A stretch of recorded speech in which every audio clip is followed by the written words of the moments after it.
X, c'est check. Eh oui. Ah, super. Bien. Ah, oula. Merci. Allez, ça va?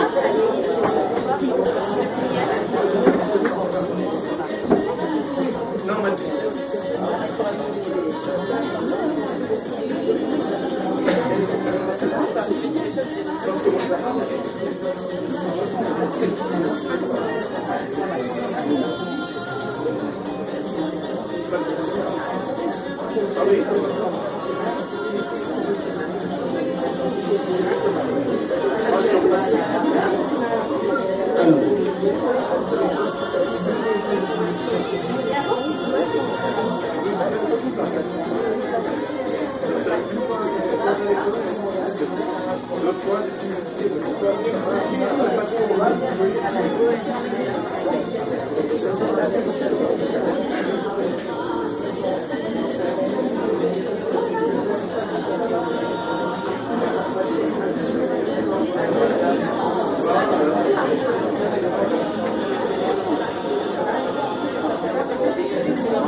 Bonsoir à toutes et à tous. Merci d'être venus nous rejoindre pour Mishpat. Nous avons le plaisir d'avoir ce soir M. Chaim Nissenbaum, Rav Chaim Nissenbaum, qui dispense présentation dans la communauté. C'est une figure connue dans la communauté de Lubavitch, mais aussi dans la communauté en général. En tant que de besoin, c'est le responsable des émissions religieuses à Radio J, vice-président du consistoire pendant 15 ans. Il est le porte-parole du Beit Lubavitch. Il représente donc la communauté auprès du CRIF, des institutions, tâche qui n'est pas du tout facile, dans une France qui n'est pas toujours tout à fait ouverte à la religion, au racisme, à des personnes qui sont croyantes, pratiquantes, et tâche que le Rav Nissenbaum remplit avec beaucoup d'intelligence, comme chacun qui a eu l'opportunité de l'entendre et de le lire a pu constater. Donc c'est pourquoi c'est un plaisir de pouvoir l'écouter, échanger avec lui dans ce soir de Bishvat. Donc juste quelques remarques parce qu'à la fin ça sera nettement concentré que maintenant. À la fin de la conférence, on aimerait qu'il vous posiez des questions pour qu'il justement voilà, vous posiez des questions, des réponses, etc. À ce moment-là, on va poser des questions que vous voulez, mais essayer de rester à peu près dans le thème qui a été discuté. Mais voilà. Ensuite, voilà, nous avons des fiches de contact pour ceux qui veulent être invités pour les prochains événements. Ils peuvent venir approcher de moi ou de Chaim pour donner son nom, son numéro de portable et ou son adresse email. Merci. Rabbi Nissenbaum.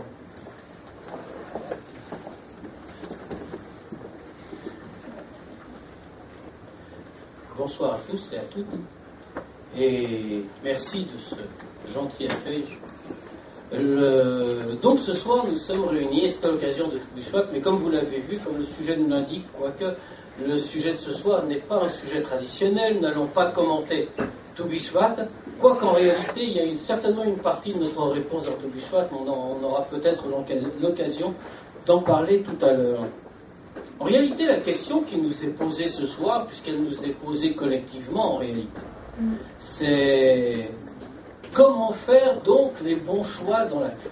Comment faire les bons choix dans la vie, c'est quelque chose que chacun se demande, que chacun s'est demandé. En réalité, c'est le tissu même de nos interrogations. Jour après jour, chacun, homme, femme, est appelé à faire des choix, jour après jour, minute par minute. Des choix plus ou moins importants, des choix qui vont conditionner sa vie quotidienne, ou des choix définitifs qui vont l'orienter dans un certain sens, pour de nombreuses années, et peut-être pour toujours. Comment fait-on pour ne pas se tromper? C'est la question que le Rav Chasky m'a posée ce soir. Et qu'il nous a posée d'ailleurs, parce qu'on va réfléchir ensemble au sujet. On va d'abord poser le contexte, si vous le voulez bien.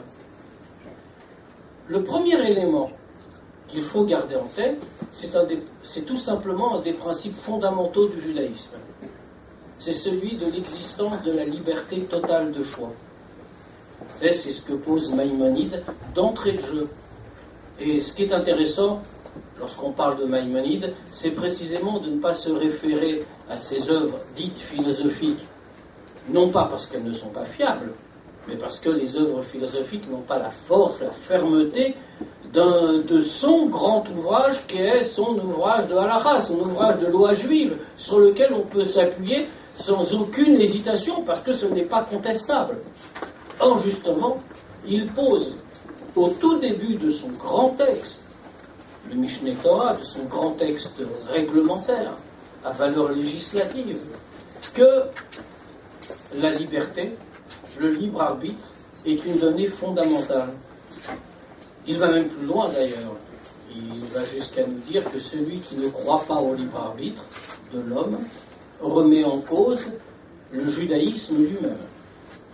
C'est-à-dire que nous en sommes à penser qu'en réalité, tout est toujours possible. Jusqu'où est-ce que cette conception va? C'est une conception très ouverte. Ça signifie qu'on peut décider ce que l'on souhaite faire à chaque instant.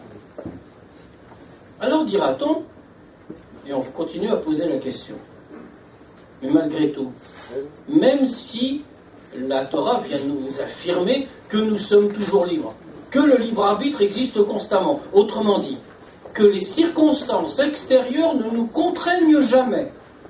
Si elles apparaissent, à un moment donné, c'est uniquement parce que nous sommes capables de les surmonter. Sinon, elles ne seraient pas apparues. Alors, comme je l'ai dit, Maïmonide en fait un point très fort. Il nous dit, celui qui ne croirait pas dans cette idée-là, qui se dirait, je ne peux pas, je suis le jouet des événements.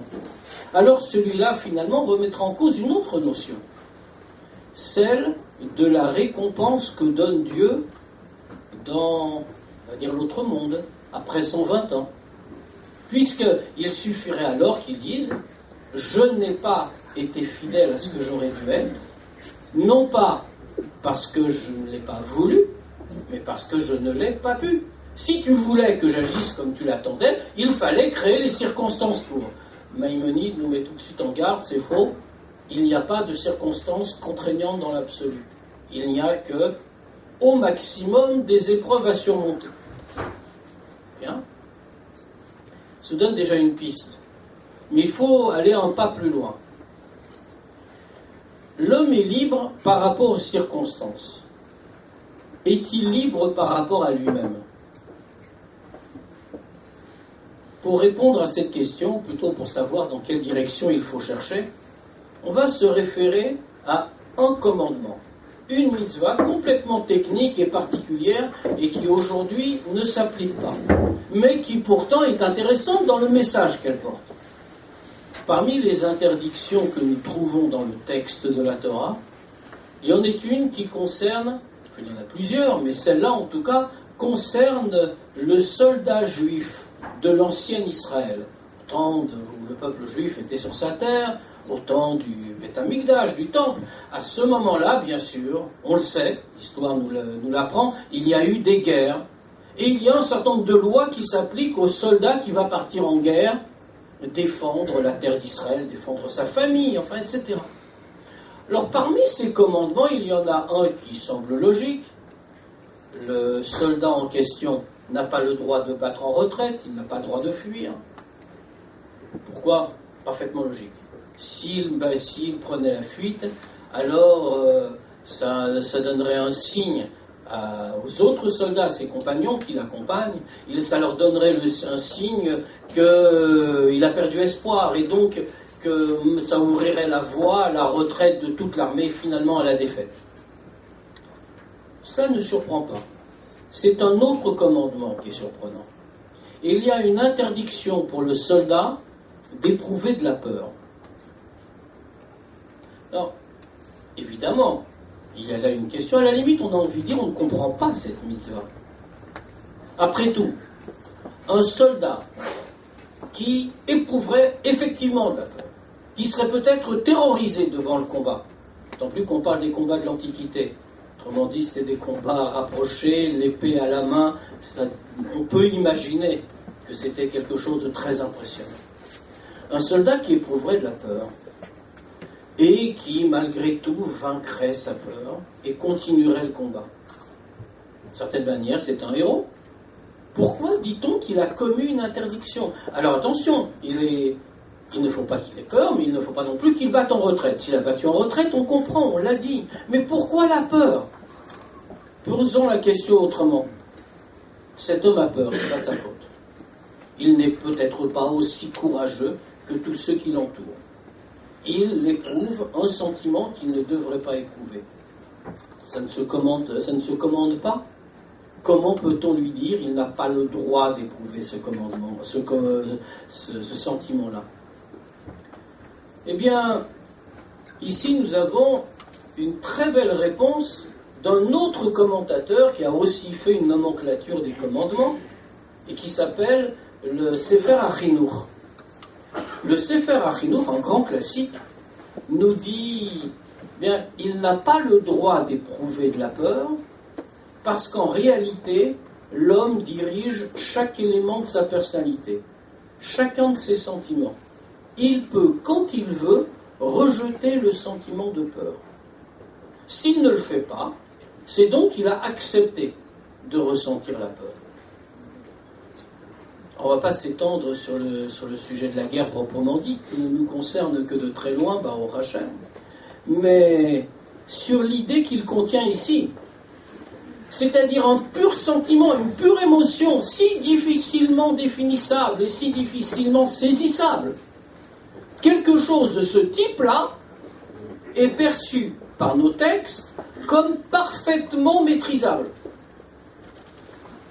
On a dit que l'homme n'est pas soumis aux circonstances, sinon on remet en cause sa liberté. On vient de dire que l'homme n'est pas non plus soumis à sa propre personne, à ses propres émotions, à ce qu'il est profondément. Parce que sinon, il ne pourrait pas non plus décider en toute liberté. S'il a un sentiment, il a la capacité de le conduire, de le modifier, si c'est nécessaire, ou de le renforcer s'il le souhaite. On est en train de dire finalement que rien n'arrête la volonté de l'homme, que tout le monde est parfaitement libre.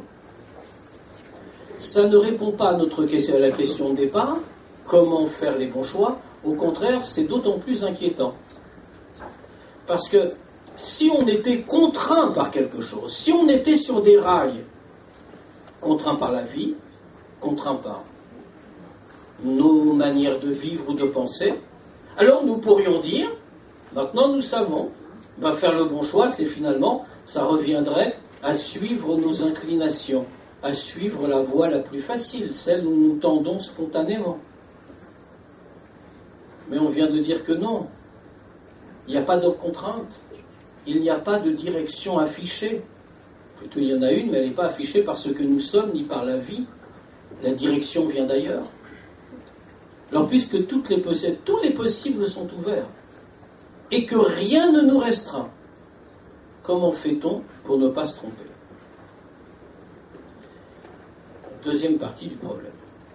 Il convient donc, maintenant qu'on a défini l'étendue de la liberté de l'homme, alors j'ai été très vite sur le sujet, la liberté c'est évidemment une grande question, mais puisque l'organisateur nous a dit qu'il y aurait une phase de questions, on va laisser la plus grande définition de ces notions-là, qui demande qu'on s'y attarde évidemment dans une deuxième partie.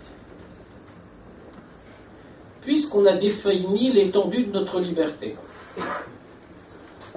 et donc, je le répète, cette étendue-là ne peut pas être restreinte. Allons même plus loin. On se souvient du récit de la création. Le récit de la création dans la Torah, c'est Dieu qui crée un être humain, une créature différente de toutes les autres. Différente à bien des égards. D'abord dans le processus de création. Alors que toutes les créatures apparaissent par espèce, seul l'homme apparaît individuellement. C'est déjà un individu qui est créé. Et nous dit-on, Dieu ici, d'une certaine manière, d'ailleurs le texte le fait comprendre, faisons l'homme à notre image, selon notre forme. À notre image, selon notre forme, l'interrogation est connue, mais quelle image de Dieu, quelle forme de Dieu? Dieu est par définition incorporel, c'est aussi une des grandes idées de base du judaïsme. Quelle est l'image, ou la forme, la structure sur laquelle est créé l'homme? Il y a bien sûr de nombreuses réponses. Celle qu'on retiendra ce soir, c'est que, d'une certaine façon, Dieu crée dans le monde son pendant matériel. Dieu est unique, l'homme est unique en tant que créature.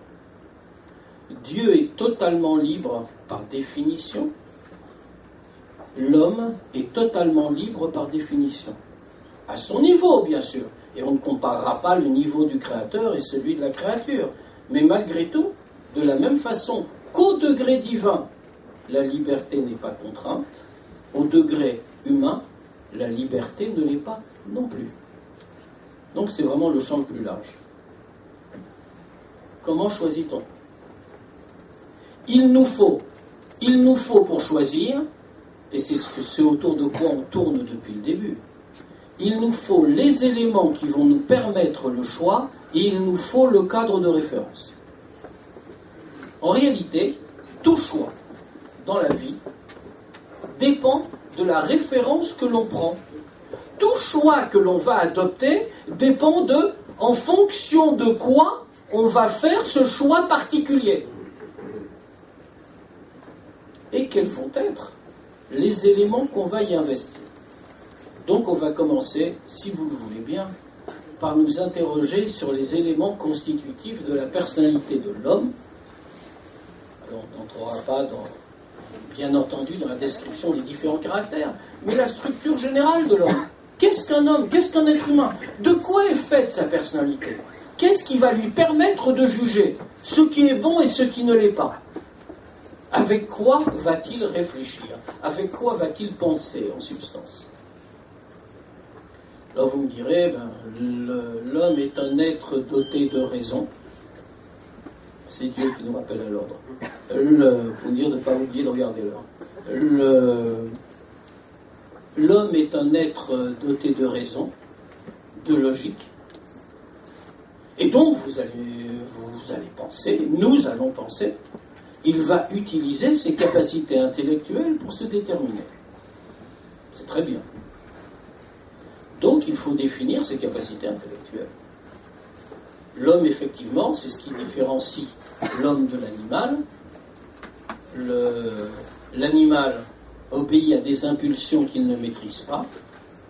L'homme, lui, n'obéit pas à des impulsions, il est capable de penser ce qu'il va faire, de penser son acte avant d'agir. L'exemple est fameux, le taureau, si l'on agite un chiffon rouge devant son museau, va charger. Ça va peut-être même faire du mal. Pourtant, on n'a rien fait au taureau. On a juste agité une étoffe rouge.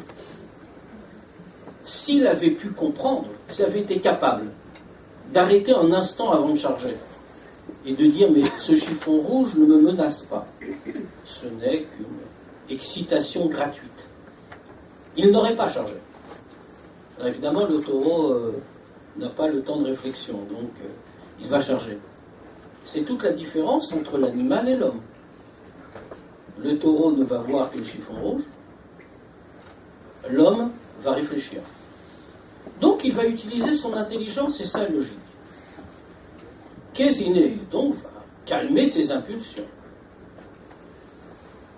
Un pas plus loin. Comment définira-t-on l'intelligence de l'homme? Qu'est-ce que c'est que l'intelligence? On ne va pas les regarder dans le cerveau, ni comment ça se construit une intelligence, mais on va plutôt essayer d'en trouver les outils fondateurs, les outils structurants, c'est-à-dire les capacités de l'âme. En réalité, on comparait à l'instant l'homme et l'animal. Il faut remarquer que dans l'homme, les commentateurs relèvent que la structure corporelle de toutes les créatures exprime ce qu'elles sont. L'animal marche à 4 pattes de manière générale. L'homme marche sur 2 pieds. Dans des considérations physiques, le fait qu'il marche sur 2 pieds a une vraie conséquence morphologique, c'est que la tête est en haut, toujours. Comme pour dire, la tête, la capacité intellectuelle, commande à l'ensemble. Je suis toujours capable de retenir ma pensée, de la faire évoluer dans le sens que je veux et de prendre la décision nécessaire. L'animal, lui, a la tête au même niveau que le reste du corps. Précisément, ça exprime ce qu'on disait à l'instant. Il n'est pas capable de se diriger intellectuellement. Il obéit des instincts, a une nature. On ne dira pas d'un tigre qui dévore des animaux, on ne dira pas qu'il est un assassin. Il ne fait qu'obéir à sa propre nature. L'homme, lui, contrôle. Il contrôle tout. Cette tête qui se trouve au sommet du corps, qui est donc le plus noble, le plus grand de ce qu'est l'homme, son couronnement d'une certaine manière, d'un point de vue du fonctionnement général, y compris spirituel, comme du point de vue morphologique. Eh bien, cette tête-là, elle renferme en vérité la pensée. D'une certaine façon, c'est un produit. Alors, pas un produit de la chimie du cerveau, mais un produit de ses capacités spirituelles. Aux yeux de la Torah, aux yeux de nos commentateurs, l'âme, ce qu'on appelle l'âme, la neshama, on essaiera de la définir peut-être un peu plus tard, la neshama donne un certain nombre de produits, si l'on peut dire. Alors l'essence de la neshama, l'essence de l'âme, dépasse bien sûr et très largement la qualification intellectuelle. Elle est l'essence vitale, elle est le don que Dieu donne à chacun pour nous permettre d'exister dans ce monde. Elle est finalement la part de Dieu que nous avons en nous, c'est clair. Mais alors même qu'elle l'est, en même temps, l'âme donne un certain nombre, si l'on peut dire, de dérivés. Parmi ces dérivés, nous avons la pensée. La pensée, la capacité de réflexion. Cette capacité de réflexion chez chacun d'entre nous, on va la trouver subdivisée de manière évidente. Alors, ce que nous disent nos commentateurs, mais on peut l'observer dans notre comportement quotidien. Par exemple, parfois, nous aurons une envie extrêmement raffinée, celle d'étudier une nouvelle idée, celle de nous attacher avec notre Créateur, celle d'éprouver un véritable plaisir dans le lien avec le spirituel. Cette pensée-là va être une pensée très raffinée par rapport à la nature humaine. Parfois, nous allons avoir une pensée fondamentalement différente. Pensée d'éprouver tel ou tel plaisir matériel ou grossier. Je ne parle pas de choses interdites ou de choses fondamentalement immorales, mais simplement quelque chose qui privilégie l'aspect grossièrement corporel de l'homme et non pas sa capacité d'élévation spirituelle. À ce moment-là, qu'avons-nous utilisé dans les deux cas? Nous avons utilisé de la même manière notre intelligence, nos capacités intellectuelles, nos capacités émotionnelles. Prenons un exemple très concret. Je veux obtenir un bien, quel qu'il soit, un objet matériel. Bien, j'en ai l'envie. Pour prendre les termes traditionnels, l'envie me monte au cœur. Et puis donc, je vais employer les ressources de mon esprit pour découvrir les chemins qui me permettront de l'obtenir. Et puis de là, mon désir va encore davantage grandir et je vais traduire mon envie en action. Je me suis comporté comme un homme. Il y a beaucoup d'interdictions dans ce que je viens de dire. Parmi les 10 commandements, nous trouvons « ne convoite pas ». Ne pas convoiter, qu'est-ce que ça signifie? On retrouve la même problématique que ce qu'on disait à propos du soldat tout à l'heure. Ne pas convoiter, ça ne veut pas dire qu'on va dérober l'objet. Ça ne veut pas dire qu'on va faire quelque chose de mal. Pas obligatoirement, en tout cas. Ça veut dire qu'on en a simplement envie. Mais l'envie va nous conduire à utiliser nos capacités intellectuelles de manière telle qu'elles ne devraient pas se développer. Autrement dit, rechercher l'assouvissement d'un plaisir momentané et éphémère qui n'a rien à voir avec le plaisir essentiel qui est celui du lien avec Dieu. Donc on a des outils. Nous avons des outils de choix en tant qu'être humain. Nous avons ce que l'on appelle, pour employer la terminologie technique, le nefesh abahamit, l'âme animale.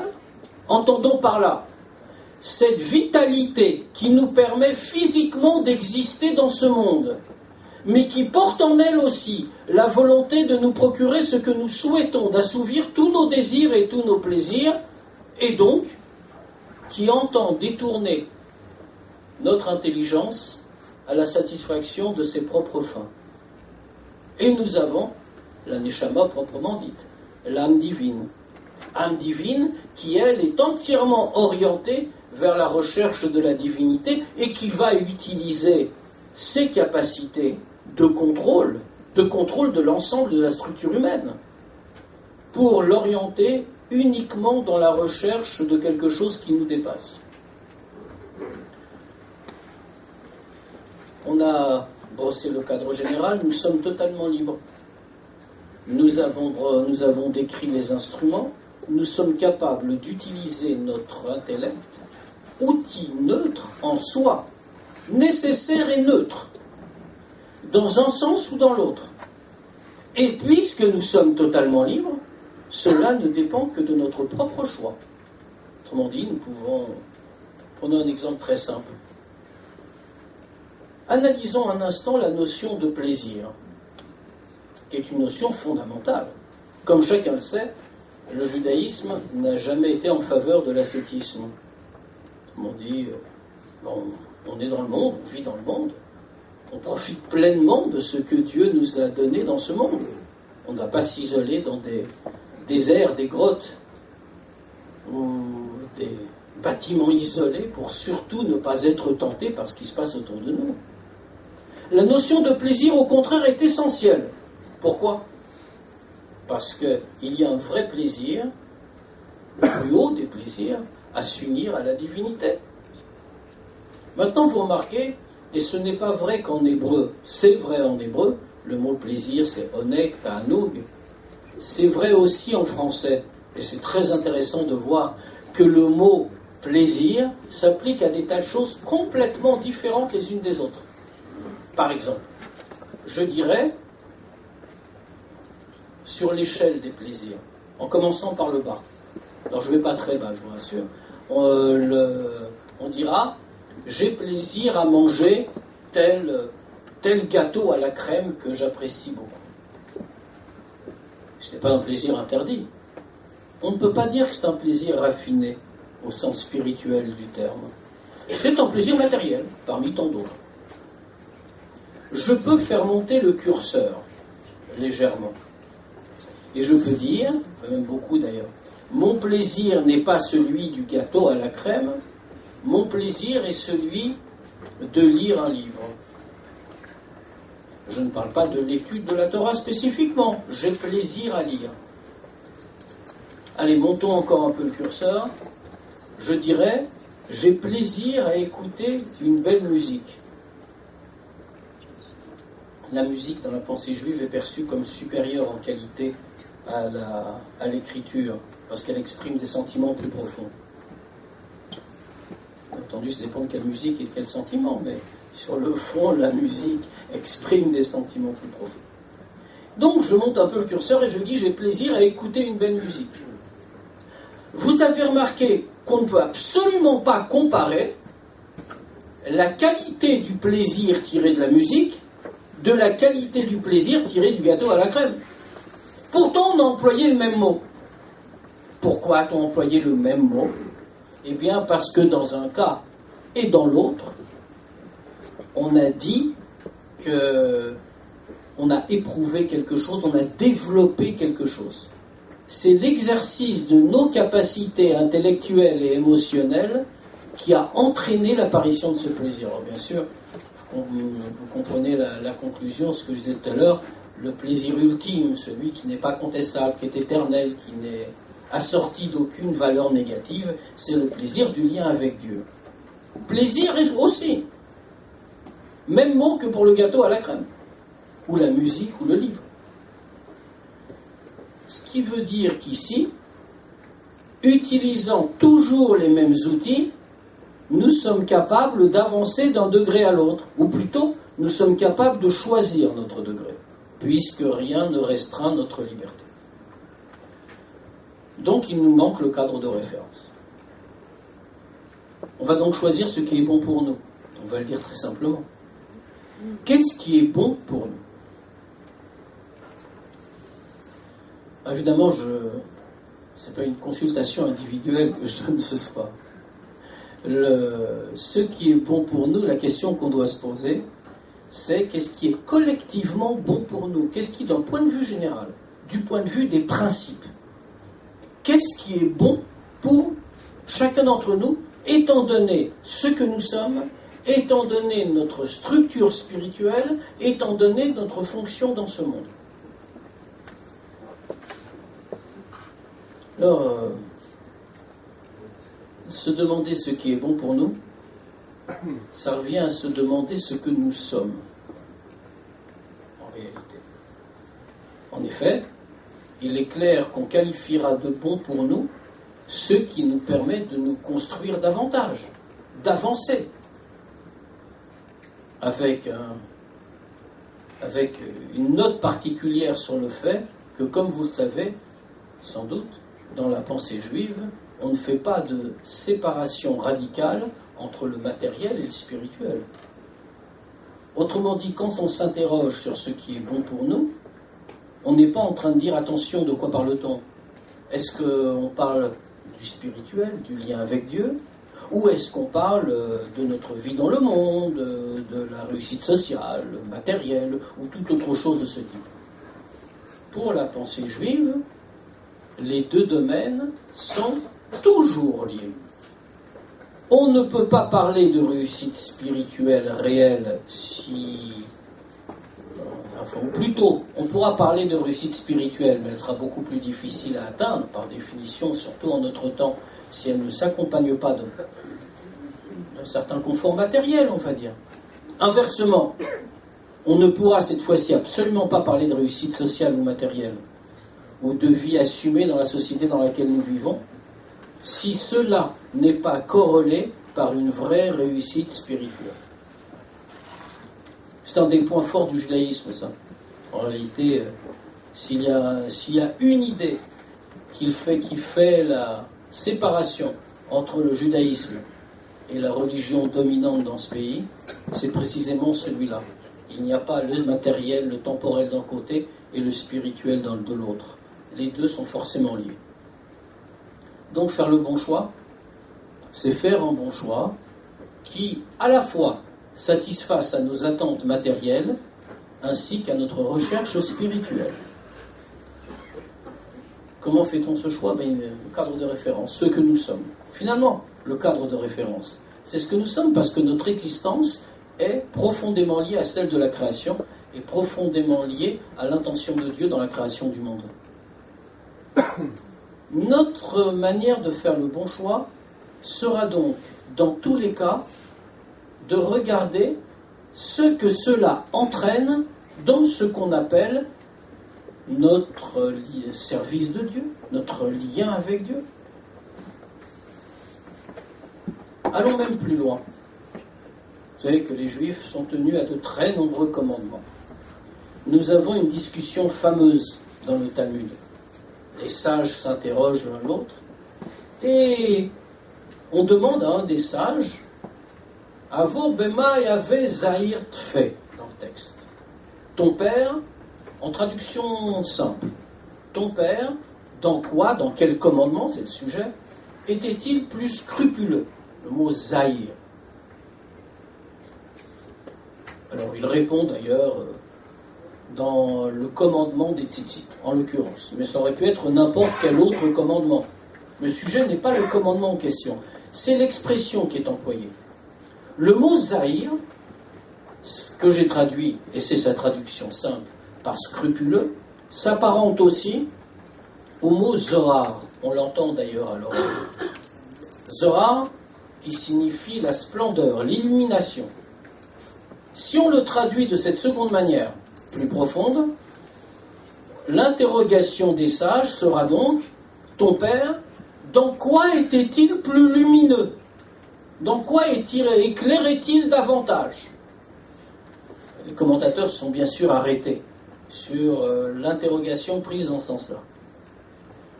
Et ils nous disent, en réalité, il y a ici un vrai point à relever.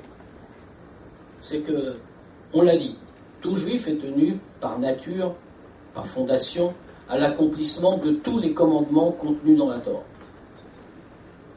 Pourtant, parmi ces commandements, il y en a un, pour chacun, qui est relié, qui est attaché au cœur, à l'essence même de son âme. Dans ce commandement-là, il est, pour reprendre l'expression talmudique, il est zahir, il éclaire, il illumine. Ce commandement est un commandement pour lui, est un commandement clé. À partir du moment où il aura trouvé la clé, il aura en même temps résolu toutes les questions spirituelles qui se posent à lui et tous les obstacles qu'il rencontre dans son développement spirituel personnel. Comment faire? Ça, c'est un vrai choix. Alors, ne pas faire que celui-là, mais porter son attention sur celui qui nous touche au plus profond. Voilà, en réalité, il y a une manière très simple de faire. Mais vraiment très simple.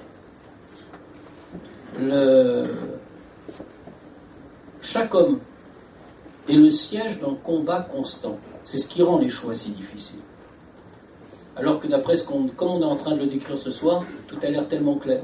On se demande pourquoi demain matin, ou tout à l'heure, nous ne serions pas capables de décider sans aucune difficulté. Or, nous le savons, au moins nous le pressentons, que la difficulté va toujours être là, même quand nous serons sortis de cet espace béni. Eh bien, pourquoi? Parce que l'homme est le siège d'un combat incessant. Il y a en lui ce que nos sages appellent, qui revient un petit peu à ce qu'on disait tout à l'heure, même s'il faut y mettre des nuances, il y a en lui un penchant vers le mal, Yetzera, et un penchant vers le bien, un Yetzera Tov. Attention, ne comprenons pas qu'il y a deux espèces de puissances étrangères qui s'affrontent à l'intérieur de lui-même, et que lui est un petit peu le jouet d'influence qu'il dépasse. Les deux éléments, le penchant vers le mal et le penchant vers le bien, c'est lui.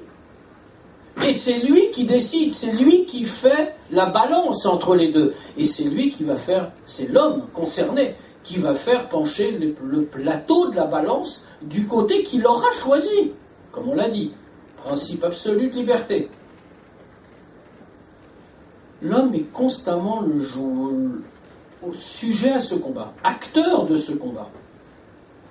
S'il mène le combat comme il faut, eh bien, il fera vaincre le Yetzera Tov, le penchant vers le bien. Autrement dit, la voix prédominante qu'il entendra lorsqu'il fera ses choix, c'est la voix positive, la voix qui vient de Dieu. Il peut ne pas mener le combat. Et dans ce cas-là, ce qu'il entendra, c'est l'autre voix, qui n'est pas encore une fois une puissance autre. Il n'y a pas de deuxième divinité dans le judaïsme, même pas sous forme négative. Autrement dit, c'est lui. C'est le deuxième pôle de sa liberté, justement. Malgré tout, le but est fixé. C'est le cadre de référence, on l'a dit. Le but est fixé. Le but, c'est que l'homme décide. Qu'il fasse justement ce bon choix. C'est très simple. Il suffit de voir quand ça devient difficile.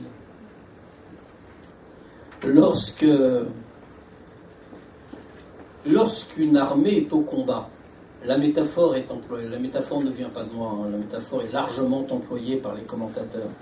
Lorsqu'une armée part au combat et qu'elle rencontre un adversaire sérieux, alors l'adversaire en question, qui a quelques notions stratégiques, va donc, bien sûr, s'opposer à l'avancée de celui qu'il voit comme son ennemi.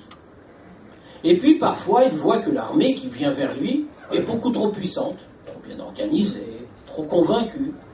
Et donc, s'il maintient ses positions, il va probablement être obligé de laisser se créer une percée, et il risque de perdre totalement la guerre. Alors que fait-il? Il va faire ce qu'on appelle une retraite stratégique. Il a des positions prévues à l'avance. Et il va se remettre sur ces nouvelles positions plus faciles à maintenir. Et ainsi de suite. Tant qu'il ne parvient pas à contre-attaquer, il va tenir ses positions et reculer en tant que de besoin, autant que nécessaire, jusqu'au moment où il réussira, lui, à reprendre l'offensive. Il y a un point, toutefois, qu'il ne va jamais abandonner. Imaginons que, là, sur la route de cette armée victorieuse, il y a un point fort. Il y a un endroit, il y a un lieu stratégique, un verrou. Si jamais l'armée victorieuse conquiert, réussit à faire sauter ce verrou, alors tout s'ouvre devant elle. Que va faire l'armée adverse? Elle ne lâchera pas le verrou. Elle va tout risquer, jeter toutes ses forces dans la bataille, mais elle ne reculera pas et n'abandonnera pas cette position stratégique-là. Qu'en déduit le général de l'armée victorieuse? Il en déduit fort justement que s'il rencontre plus de résistance maintenant, c'est parce qu'il est au cœur du combat. Et que dans ce moment-là, dans cette résistance-là, il y a véritablement l'enjeu de toute la guerre. Donc il va redoubler d'efforts, bien sûr. Revenons à notre paix intérieure.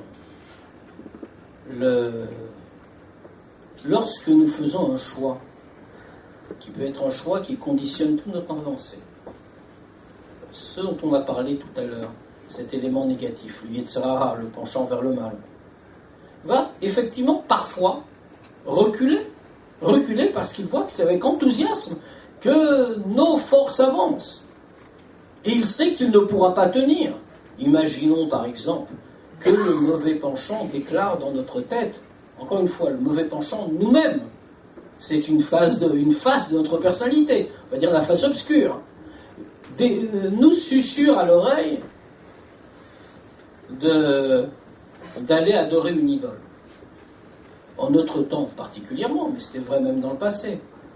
Mais il est clair que tout juif attaché à Dieu d'une manière ou d'une autre va immédiatement repousser cette offensive-là. Donc il va en retraite. Ça, je ne peux pas l'obtenir, je vais essayer d'obtenir autre chose. Et puis, il va reculer de retraite en retraite jusqu'au point où on arrive à la mitzvah, au commandement où on est zahir, où on illumine, si jamais on le pratique. Alors là, il jettera toutes ses forces dans la bataille, parce que c'est le verrou. C'est le verrou spirituel qui fait que si on l'emporte, la guerre est terminée, nous avons gagné. Ça signifie quoi? Ça signifie très simplement que quand on s'oriente dans un chemin, et que ce chemin paraît plus difficile que les autres, ben c'est peut-être bon signe. Ce n'est pas que nous avons mal choisi spirituellement, c'est peut-être que nous avons bien choisi. Et que parce que c'est difficile, ça mérite d'être mené à bien. Alors, dans la vie quotidienne, qu'est-ce que ça signifie?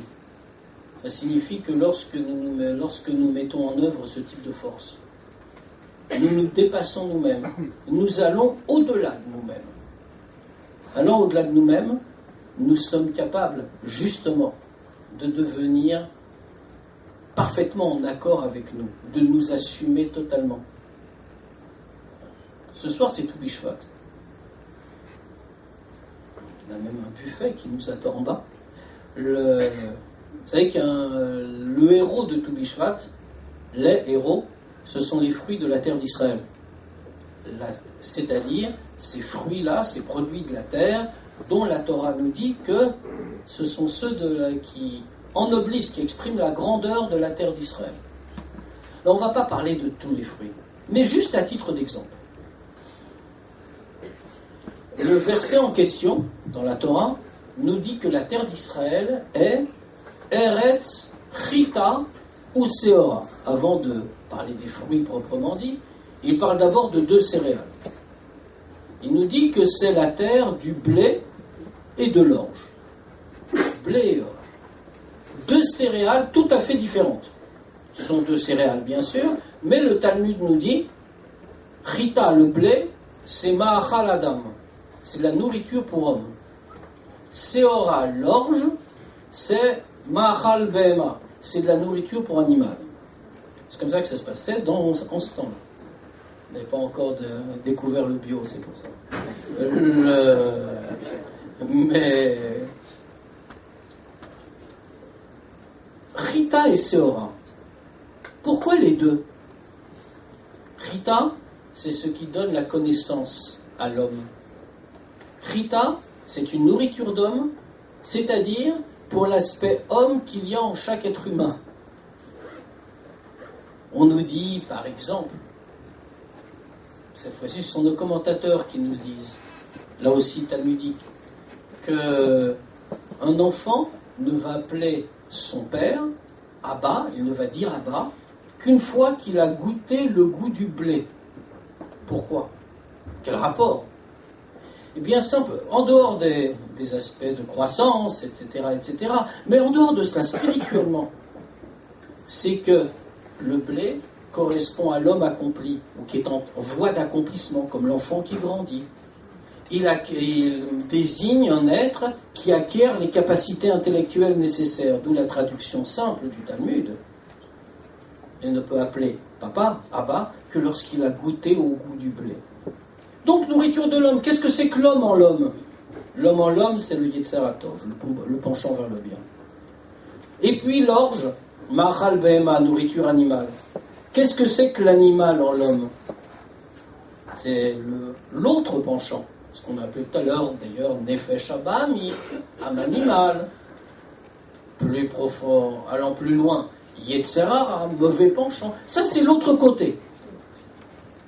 Vous avez remarqué qu'on a mis les deux côte à côte. La terre qui donne les deux. Remarquons encore que dans ce verset, on a fait précéder Chita et Seora, blé et orge, par la mention Eretz. Eretz, Chita ou Seora, la terre. Qu'est-ce que c'est que la terre? Qu'est-ce que c'est que le mot Eretz? Alors nos sages nous enseignent à propos de la terre d'Israël, justement. Ils nous disent pourquoi est-elle appelée Eretz Israël dans les textes. On n'emploie que ce terme-là. C'est un mot composé à la limite. On dira Eretz Israël, la terre d'Israël. Ce n'est pas une façon de parler. On aurait pu trouver un autre mot. Pourquoi Eretz Israël? Nos sages nous disent parce que Sheratzta la'asot retzon kona. Elle a voulu faire la volonté de son maître, la volonté de Dieu, la volonté de son créateur. L'idée de Eretz, c'est l'idée de Ratzta, vouloir faire la volonté divine. Chita et Seora. Au moment du choix, à quoi est-ce qu'on doit les relier? Précisément à l'idée de Ratzta, à l'idée de volonté. Finalement, notre volonté, ce qui est accroché, qui est enraciné dans l'essence de notre âme, c'est le service de Dieu. Dès lors, Chita et Seora, le blé et l'orge, sont d'une certaine manière à égalité. Et c'est pour cela que la fête de Tou Bishvat nous indique aussi quel choix faire. Alors on pourrait continuer l'expérience sur les autres fruits, mais j'ai pitié de tout le monde. Et donc, puisque ça fait 50 minutes que je parle, je voudrais juste conclure en disant que finalement, et vous laissez la parole bien sûr, en disant simplement qu'à l'heure du choix, ce qui subsiste, c'est quelques mots, quelques conceptions. La liberté absolue, le cadre de référence, que nous portons en nous, l'essence de Dieu présente, et finalement l'objectif général de la création, qui est que Dieu puisse se révéler, résider dans ce monde, par notre action, faisant de nous ses associés dans la création de l'univers. C'est un petit peu cela notre choix, et c'est pour ça que la question est une question importante. Parce que Répondre, c'est d'une certaine manière non pas répondre pour nous-mêmes, mais c'est répondre pour l'ensemble du monde. Merci, c'est à vous.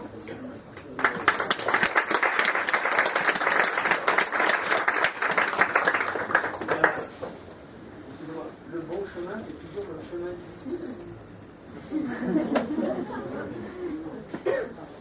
Le bon chemin, c'est toujours le chemin difficile ou...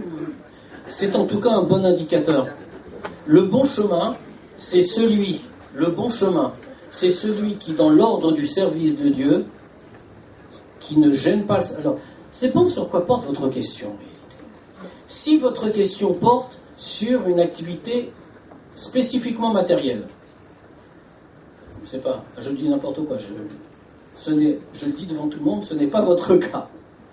Mais supposons par exemple qu'un homme réfléchisse et se dise ben tiens, je veux mieux me gagner ma vie, je vais changer de travail. Et puis il se dit ah oui, mais c'est très difficile. Est-ce que ça veut dire qu'il doit changer de travail? Non, pas obligatoirement. En revanche, s'il se dit je voudrais accomplir un commandement de Dieu en plus, ou étudier en plus, et ça c'est très difficile. Dans ce cas-là, c'est vraiment qu'il faut le faire. Alors comment décide-t-on pour les problèmes matériels? Parce que finalement, dans ce que je vous ai répondu, dans les principes que j'ai essayé de poser ce soir, on a parlé surtout de choses spirituelles. Mais ça dépend ce que l'on considère comme primordial. On l'a dit, c'est ce que je voulais dire, mais je n'ai pas développé le thème en réalité, parce qu'on n'avait pas beaucoup de temps, malgré les apparences. On a dit tout à l'heure que le judaïsme ignore la distinction entre spirituel et matériel.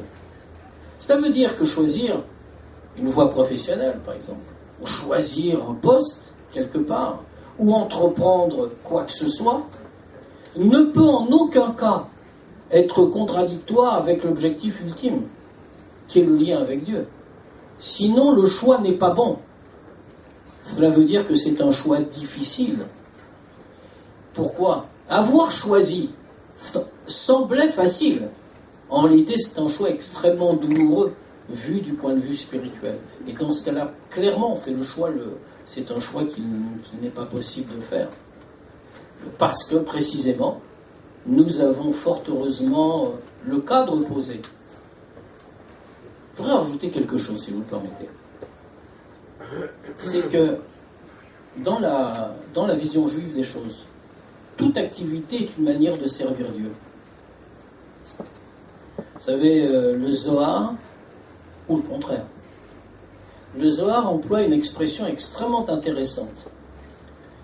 Il parle d'un côté de la Kedusha, la sainteté, on dit tout ce qui est marqué positivement, la volonté de Dieu, l'étude, la vie juive, etc. Mais le reste, comment cela s'appelle-t-il? Il y a beaucoup de mots en hébreu qui pourraient servir à qualifier le reste. Ça pourrait être, on aurait pu parler le contraire de la sainteté, on aurait pu parler du profane, le mot existe en hébreu, on aurait pu parler de l'impureté, ça existe aussi en hébreu. Or, on n'emploie pas ces mots-là, on les emploie aussi, mais le Zohar choisit une autre terminologie. Il y a, d'un côté, Sitra d'Ikdusha, le côté de la sainteté, et le reste, c'est, dans la même terminologie, Sitra Achara, l'autre côté. Qu'est-ce que ça change? Ça change qu'il n'y a pas de domaine neutre. Il n'y a pas de no man's land entre les deux. Il y a où on est du côté de Sitra d'Ikdusha, du côté de la sainteté, ou alors on a investi dans Sitra Achara, dans l'autre côté qui est étranger à Dieu. Ça entraîne plein de conséquences. Et aussi, ça influe sur nos choix. Prenons un exemple. On a souvent l'habitude de penser parce que c'est comme ça que le judaïsme, qu'est-ce que c'est?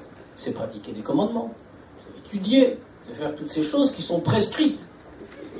Mais que se passe-t-il quand on ne fait rien de tout ça? Ce qui est l'essentiel de la vie dans la réalité. Enfin, quantitativement au moins. Quand on marche dans la rue, quand on est à son travail, quand on dort, quand on est en train de manger. Je ne parle pas de manger cachère ou pas cachère, bien sûr. Ça fait partie du judaïsme. mais le fait de manger, qui est une nécessité naturelle. Est-ce que ça, à quel côté est-ce que ça appartient?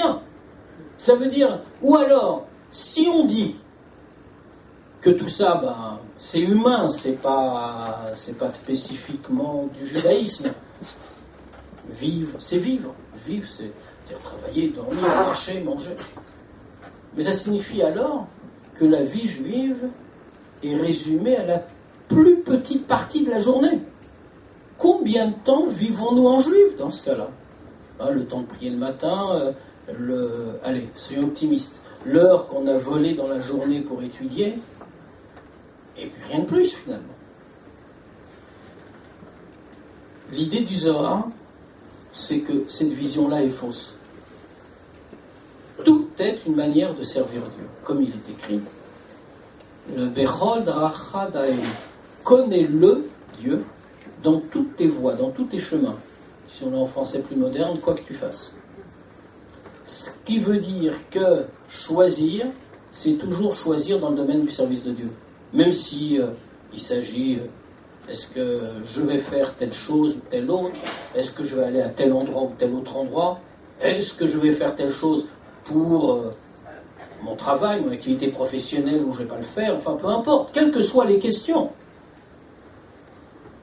Ou alors on est dans Sitra Dikdusha, ou alors dans Sitra Achara. Ou alors du côté de la sainteté, ou alors de l'autre côté, qui n'est pas forcément... Quand on dit l'autre côté, ça ne veut pas dire que c'est immoral, que c'est très laid, que c'est animal. Simplement, c'est étranger à la volonté divine, c'est étranger à sa vision. Ça ne rentre pas dans le plan de la création. Et donc, c'est de l'autre côté, ça n'appartient pas à la Kedusha. Notre choix, c'est bien sûr aussi celui-là.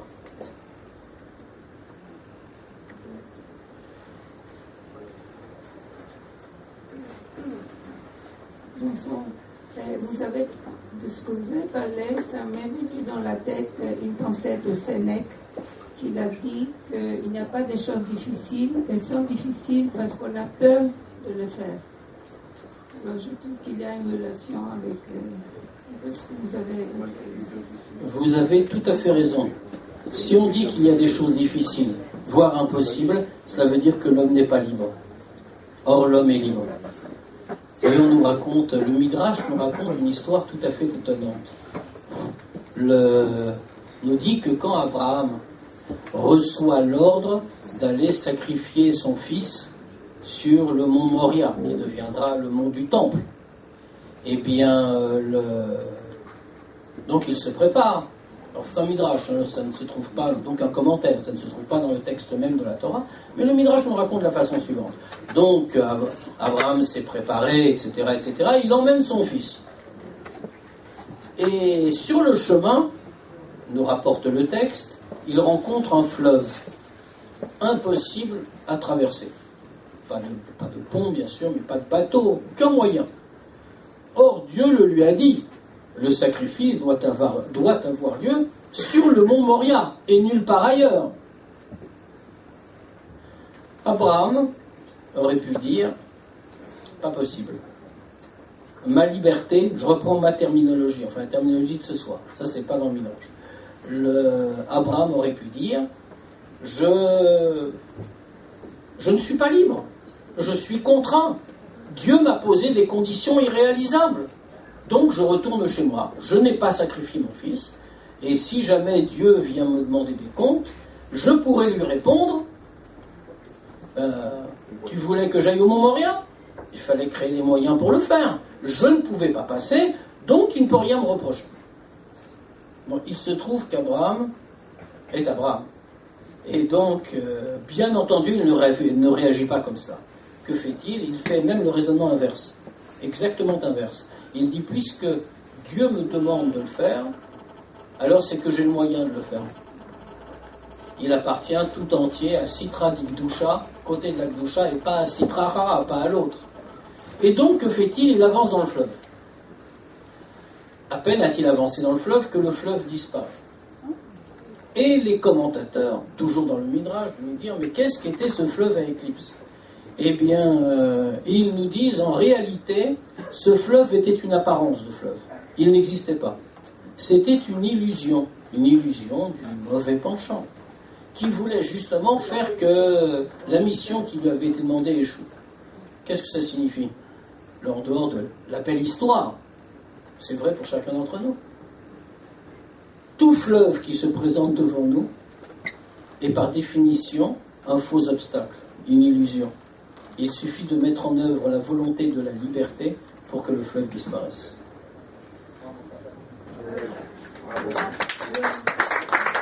L'homme en bonne santé est libre. L'homme en bonne santé est libre. Vous avez raison.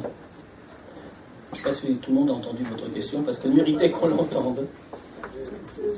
L'homme en bonne santé est libre. Vous avez complètement raison, bien sûr. Alors je l'ai dit, je n'abordais pas les questions individuelles. Je me contentais modestement de poser des principes. Maintenant, sachons-le. Fort heureusement, nous ne sommes pas malades. Enfin, en tout cas pour ce qui me concerne. Et donc il est bien difficile de répondre à des questions comme celle-là. Il faut cependant avoir là aussi quelques principes en tête. La liberté, c'est d'abord nous qui la construisons. Cela veut dire que parfois, nous affrontons des épreuves réelles. Pourquoi il y a cette épreuve? Je n'essaierai même pas de répondre. Dans les desseins de Dieu, il y a beaucoup de choses qu'on ne peut pas comprendre. Mais, si nous affrontons cette épreuve, c'est certainement d'abord pour le bien final, futur, et c'est certainement aussi parce que nous avons les moyens de la surmonter. Vous savez, une histoire qui n'a rien à voir avec la maladie me revient en tête. Lorsque le précédent Rabbi de Lubavitch, encore en URSS, a été condamné par Staline, arrêté par la police de Staline, puis ensuite condamné à mort, et la peine, au dernier moment, a été commuée en peine de relégation, comme on disait alors, pour une très longue période dans l'Oural. Et l'Oural, à l'époque, c'était très très loin en URSS. On n'est pas dans le monde d'aujourd'hui. Hein. Nous sommes au début du XXe siècle. Et donc, le rabbi précédent est dans le train qui va l'emmener sur son lieu d'exil. Et à ce moment-là, il fait une grande déclaration, parce que ses disciples sont venus, au péril de leur vie, dans les conditions de l'époque, sont venus pour le voir une dernière fois. On pensait que plus jamais on le reverrait. Finalement, les choses ont évolué différemment, puisqu'il n'est resté sur son lieu d'exil que quelques jours. Mais personne ne le sait à ce moment-là. Et la décision n'est même pas encore prise par le gouvernement soviétique de l'époque.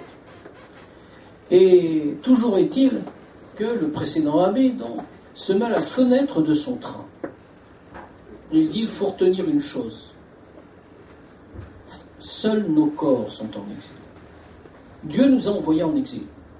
Alors, dans son cas à lui, c'était évidemment un exil très réel. L'URSS de Staline, comme chacun sait, n'était pas facile à vivre pour des juifs. Mais on peut étendre le propos. Nous aussi, nous sommes en exil. Le monde tout entier est en exil.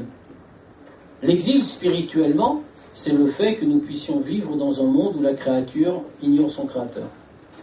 C'est la définition que donnent les kabbalistes de l'exil, en réalité. Et donc, nous sommes profondément en exil. La descente de l'âme dans ce monde est un exil. Nous sommes en exil. Mais pourtant, et nous sommes en plus en exil que le troisième temple ne se dresse pas à son endroit à Jérusalem. Pourtant, dans cet exil-là, dit le précédent rabbi, seul notre corps, le corps de chacun d'entre nous a été envoyé en exil. Il peut subir des choses. Pour lui, c'était qu'on le prenait et qu'on l'obligeait à aller dans ce lieu éloigné d'où il ne reviendrait peut-être pas. Et de continuer, mais nos âmes sont éternellement libres. Personne ne peut l'obtenir. C'est un petit peu ce qui se passe dans la vie. Quelles que soient les difficultés que chacun puisse affronter, et on souhaite ne jamais en affronter, bien sûr. mais seul le corps est en exil. L'âme est toujours libre et elle peut aller là où elle le souhaite, jusqu'au plus haut qu'elle souhaite.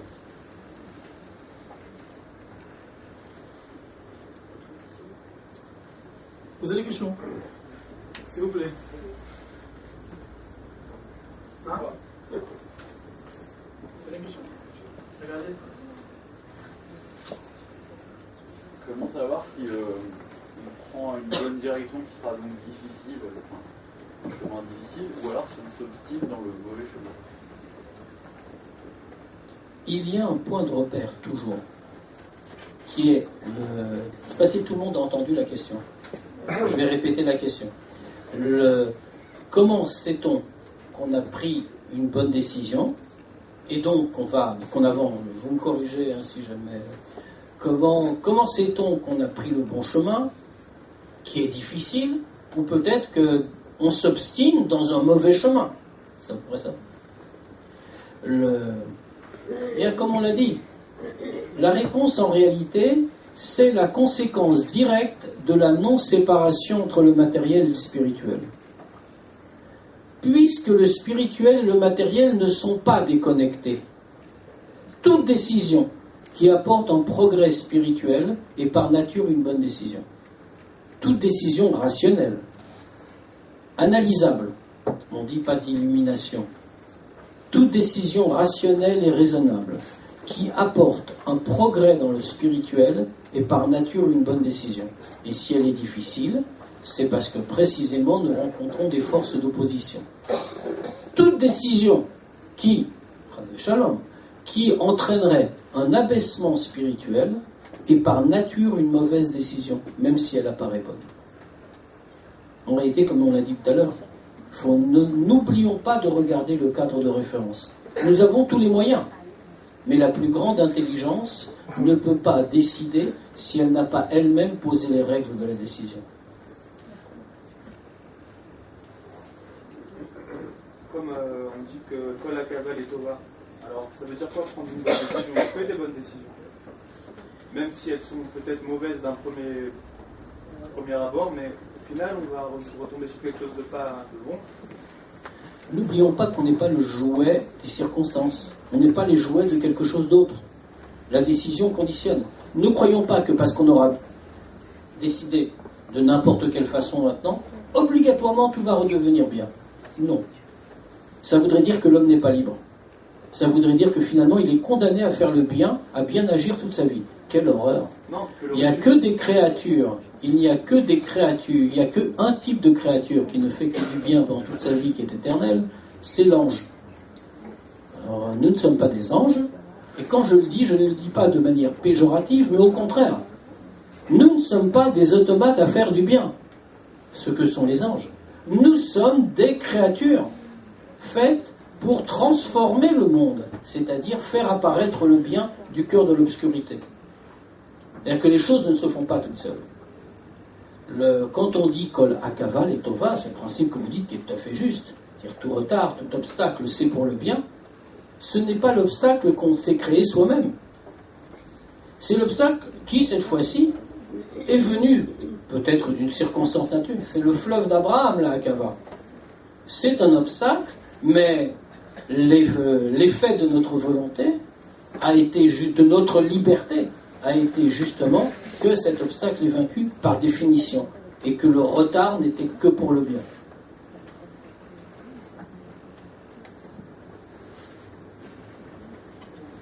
Ben, il ne reste plus qu'à agir alors. Peut-être que je vais poser une dernière question. Des questions aussi. On retrouve beaucoup dans la communauté, autour de nous, notamment pour aller faire quelque chose de concret, des personnes qui sont très bien, qui sont adorables, et qui ont du mal à choisir leur conjoint et à se marier. Et qu'est-ce que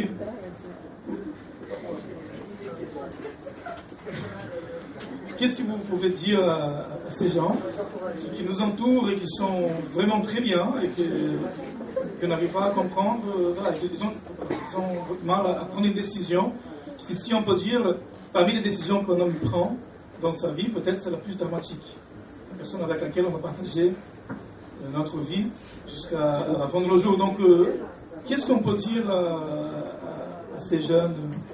Alors sur la question du mariage, d'abord, il y a là aussi à quelques principes. D'abord, il faut savoir que on va citer les phrases de nos sages dans le Talmud qui nous disent que Dieu arrange pour chacun son mariage, avant que l'âme descende dans ce monde. Alors il y a un ange qui proclame telle âme ira avec telle autre âme, etc., etc. Mais pourtant, nous dit-on, c'est une chose difficile. On nous dit que même pour Dieu, si l'on peut dire, bien sûr ça demanderait un développement que je ne ferai pas ce soir, réunir ces deux âmes est une chose difficile. Alors comment fait-on? Alors pour une fois ce soir, je dirais quelque chose de pas gentil.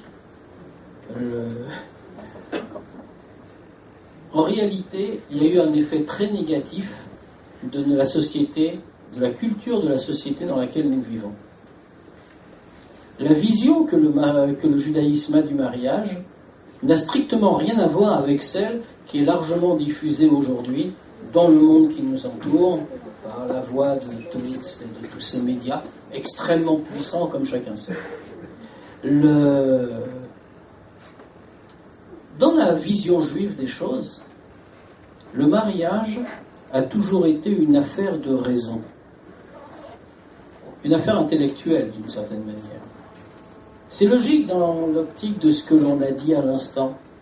C'est-à-dire, puisque c'est Dieu qui fait, puisque c'est Dieu qui a organisé, il faut réfléchir pour découvrir s'il s'agit bien de la bonne personne. Autrement dit, le mariage est d'abord une affaire de réflexion. Alors depuis le 19e siècle, c'est très récent, hein.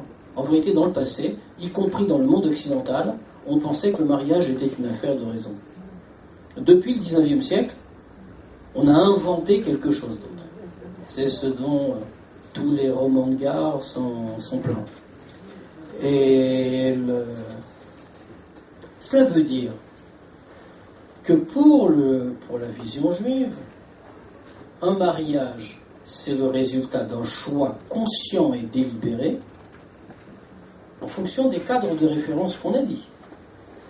Et puis une fois que ce choix a été fait, c'est une construction régulière.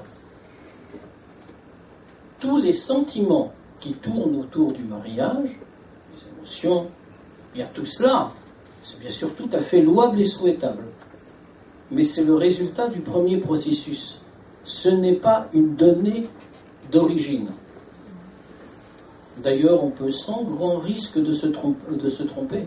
On peut dire que si aujourd'hui, dans la société qui nous entoure, l'institution du mariage est tellement fragilisée, c'est parce qu'on a voulu la fonder sur des sentiments qui par nature sont éphémères.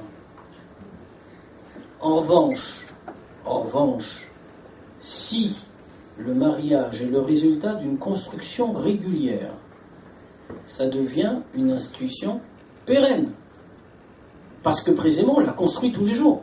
Le mariage ne s'amoindrit pas avec le temps, mais il se renforce. Parce que cette démarche a fait que les sentiments eux-mêmes sont venus cimenter ce que l'on avait bâti depuis le départ. Donc comment faire? Bien, réfléchir rationnellement. Se demander ce que l'on recherche dans le mariage. Je crois que c'est la première démarche. Se demander ce que l'on recherche dans un mariage. Deuxièmement, rechercher la personne qui a les mêmes aspirations. Mais c'est aussi, vous remarquez, c'est une démarche complètement logique et intellectuelle. C'est avec laquelle on est d'accord sur des valeurs communes, avec lesquelles on veut construire. À ce moment-là, un sentiment va apparaître inéluctablement. Parce que le sentiment, c'est le produit de la réflexion. Et quand il est le produit de la réflexion, il est toujours plus solide. Il ne va pas disparaître avec le temps. Et donc, ce qu'il faut sans doute conseiller, c'est-à-dire cessons d'écouter le modèle, cessons de faire référence au modèle qu'on nous propose. et qui par ailleurs a montré son échec. Revenons à notre modèle, ou allons vers notre modèle, qui lui, au fil des millénaires qui se sont passés, a au contraire montré sa solidité et sa réussite. Merci beaucoup.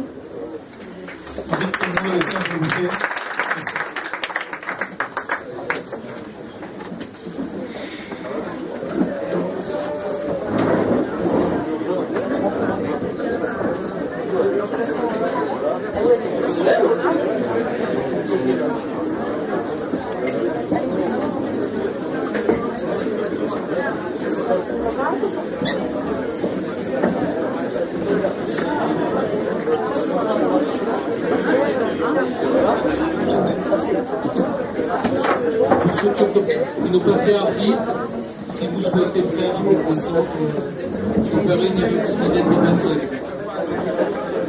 Merci.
Vous étiez pas là, mon frère. J'ai failli aller à la salle, j'ai failli aller à l'équipe. Moi, le prévenu, j'en